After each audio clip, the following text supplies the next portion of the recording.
उपवर्गीकरणाच्या शासन निर्णयास विरोध दिल्ली येथील जंतर मंतरवरील विद्यार्थ्यांवर दाखल झालेले गुन्हे त्वरित मागे घेण्यात यावेत। SC, ST व इतर मागासवर्गीय या प्रवर्गांमध्ये येणाऱ्या विद्यार्थ्यांना खासगीकरणामध्ये रिझर्वेशन लागू करावे यासह अन्य मागण्यांकरता लोक जनशक्ती पार्टी व किसान सेल यांच्या संयुक्त विद्यमाने शहरातील क्रांती चौक परिसरात भव्य निदर्शने करण्यात आली व मागण्यांचे निवेदन लोक जनशक्ती पार्टीच्या वतीने जिल्हाधिकाऱ्यांना देण्यात आले। छत्रपती शिवाजी महाराजांचा लोक जनशक्ति पार्टीचा पासवान शक्ति आगे बढ़ो, हम तुम्हारे साथ हैं। चिराग पासवान तुम आगे बढ़ो, हम तुम्हारे साथ हैं। अरे धरती गूंजे आसमान, रामविलास पासवान। अरे धरती गूंजे आसमान, रामविलास पासवान। शिवाजी महाराजांचा डॉक्टर बाबासाहेब आंबेडकरांचा डॉक्टर बाबासाहेब आंबेडकरांचा जय जय जय जय जय भीम, जय भीम, जय जय जय जय जय भीम, जय भीम, जय भीम। लोक जनशक्ति पार्टीचा लोक जनशक्ति पार्टीचा चिराग जी पासवान तुम आगे बढ़ो, हम तुम्हारे साथ हैं। चिराग जी पासवान तुम आगे बढ़ो, हम तुम्हारे साथ हैं। और ये बच्चा बच्चा भीम का पासवान के टीम का, ये बच्चा बच्चा भीम का पासवान के टीम का, और ये बच्चा बच्चा भीम का पासवान के टीम का। अरे धरती गूंजे आसमान, रामविलास पासवान। अरे धरती गूंजे आसमान, रामविलास पासवान। लोक जनशक्ति पार्टीचा लोक जनशक्ति पार्टीचा पासवान साहेब तुम आगे बढ़ो, हम तुम्हारे साथ हैं। अरे ह्या शासनाचं करायचं काय? खाली मुंडके वर। अरे ह्या शासनाचं पार्टीतर्फे आज आंदोलन करण्यात येत आहे। आपल्या ज्या मागण्या सर्वांनी मांडल्या, आपल्या मागणीमध्ये नाविन्य काय आहे? नाविन्य काही नाही, तुम्ही म्हणता नाविन्य काही नाही, तुम्ही म्हणता ते अगदी बरोबर आहे। लोक जनशक्ती पार्टी या इंडियाचा घटक आहे। केंद्रामध्ये आमचा नेता माननीय पंतप्रधान मोदी साहेब यांच्यासोबत कॅबिनेट मंत्री म्हणून काम करीत आहे। आज जर केंद्रात पाहायला गेलं, जे काही इंडियाचं सरकार आहे त्याच्यामध्ये BJP हा मोठा भाऊ आहे, नरेंद्र मोदीजी मोठे भाऊ आहे, 2 नंबरचे चंद्रबाबू नायडू आहे, 3 नंबरचे आहे नितीश कुमारजी आणि 4 नंबरचे आहे एकनाथजी शिंदे महाराष्ट्रामधले, आणि 5वा नंबर आमचा लोक जनशक्ती पार्टीचा आहे चिराग भाई, हे 5व्या नंबरचे आहे। अजून काही घटक पक्ष आहे, परंतु ज्या संघटनेची स्थापना ज्यांनी केली आमचे दिवंगत नेते रामविलासजी पासवान साहेब, ज्या सरकारासोबत त्यांनी 6 पंतप्रधान सोबत काम केलेलं आहे, आणि काम करीत असताना पंतप्रधान असू द्या, गृहमंत्री असू द्या, ज्या गोष्टी आमच्या पक्षाला खटकल्या त्या तिथेच त्यांनी बोलून दाखवलेलं आहे।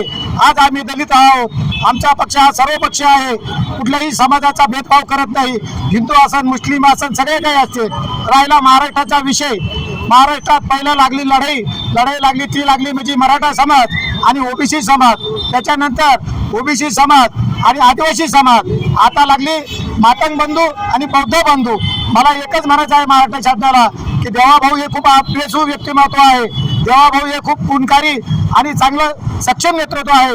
आम्ही जरी त्यांचे मित्रपक्ष असलो तरी सुद्धा आमची एकच मागणी आहे की देवाभाऊ आपण थोडं याच्यात लक्ष घालावं, जेणेकरून की मातंग बंधू आणि बौद्ध बंधू हे दोघं नाही 59 जाती आहे, आणि 59 जातीमध्ये डॉक्टर बाबासाहेब आंबेडकर यांनी SC साठी 59 जाती एकत्रित केल्या। हा समुदाय थोडा आहे, घटक आहे, हे जर 59 जाती जर एकत्रित आल्या तर हा लढा देण्यासाठी कार्यक्षम राहील। आणि आता आपल्या ज्या मागण्या आहेत राज्य आणि केंद्राशी संबंधित आहे, केंद्रात आपण सत्तेत आहात, मग आपण सत्तेतून बाहेर येऊन का भांडत नाही? हे बघा, बाहेर आल्यानंतर रोडवर राहावं लागतं, सत्तेत असल्यानंतर त्यांच्या बाजूला राहून बसून आमच्या नेता माननीय चिरागजी पासवान साहेब यांनी मागणी केलेली आहे मोदी साहेबांकडे की आज जे रिझर्वेशन म्हणजे लोकसंख्येनुसार मागासवर्गीय असते SC, ST, OBC असेल आणि सर्व काही मागासवर्गीय यांना प्रायव्हेट सेक्शनमध्ये सुद्धा आरक्षण द्यायला पाहिजे, ही आमची पक्षाची प्रमुख मागणी आहे। आज आता संभाजीनगरमध्ये आम्ही हे आंदोलन छेडलेलं आहे, आमच्या प्रत्येक जिल्ह्यामध्ये महाराष्ट्रामध्ये नव्हे तर पुऱ्या देशामध्ये आमच्या पक्षाच्या वतीने आंदोलन छेडलं जाईल, आणि या आंदोलनाच्या माध्यमातून माननीय चिरागजी पासवान मोदी साहेबांना सांगतील की बघा आमचा समाज किंवा आमचा पक्ष म्हणजे रोडवर उतरलेला आहे आणि आम्हाला त्या आरक्षणाची गरज आहे. जंतर मंतरवरील आंदोलनाचाही उल्लेख करता आहात, तिथले झालेल्या लाठीचार्जचा आपण निषेध करता आहात, पण काही स्वपक्षी आणि विरोधी पक्षाने त्यावर टीकाही केलेली. कसं बघताय आपण? स्वपक्ष म्हणलं तर आम्ही येतो, विरोधी पक्ष म्हणलं त्यांचं काम आहे बोलण्याचं, सत्तेधाऱ्याचं काम आहे ऐकण्याचं. राहिला विषय, माझे नेते माननीय चिरागभाई पासवान यांनी आपले ते पर्यावरणवादी, काय त्यांचं नाव आपलं सोनम वंशू, ज्यावेळेस ते तिथं 25 दिवस उपोषणला बसले आणि ज्या ठिकाणी जंतर मंतरवर ते उपोषणला बसलेला असताना बाजूला महामानव डॉक्टर बाबासाहेब आंबेडकर यांची प्रतिमा ठेवण्यात आली आणि ते आमच्या नेत्याला खटकलं की बाबासाहेबांना संविधान दिलेलं आहे, बाबासाहेबांना सर्व अधिकार आपल्याला दिलेला आहे, तुम्ही जर आम्हाला निवडून दिलेला आहे, पुढच्या वेळेस तुम्ही आम्हाला मतदान करू नका, पण तुमचा जीव धोक्यात घालू नका. संविधानानं असं काही सांगितलं नाही की स्वतःचा जीव धोक्यात घाला आणि न्याय मागून घ्या म्हणून. पण मग आपण आता आपली जी मागणी करताय, असं वाटतंय का सरकारने एक मागणी पहिलेच मान्य केलेली आहे, धर्मेंद्र प्रधान यांचा राजीनामा घेण्यात आलेला आहे, आता काय मागणी आहे पुन्हा? हे बघा, सरकारने ती मागणी मान्य केली त्याबद्दल सरकारचं आम्ही अभिनंदन करतो, कारण सरकार आमचं आहे. महाराष्ट्रात जरी आमचं काही नसलं पण केंद्रात आम्ही 5व्या स्थानी आहोत आणि बाकीचे घटक दल सुद्धा आमच्या सोबत आहेत. विषय असा आहे, नुसता शिक्षण मंत्र्यांनी राजीनामा दिला तर इथं विषय संपत नाही. विषय असा आहे की जे तरुण तरुणी होते, आंदोलन छेडलं त्यांनी, त्यांच्यावर गुन्हे दाखल झाले, ते गुन्हे निश्चित माघार घेतले म्हणून घोषणा केली, परंतु ते जे कोणी विद्यार्थी असतील अजून कोणी बाकी अजून आंदोलन चालू आहे, झारखंडला असेल या बाकी देशात. आपण पेट्रोलमध्ये इथेनॉलमध्ये जे मिक्स करून येतं त्याबाबतही आपण आवाज उठवत आहे. लोकसभेमध्ये आपले नेते याबाबत आवाज उठवणार का?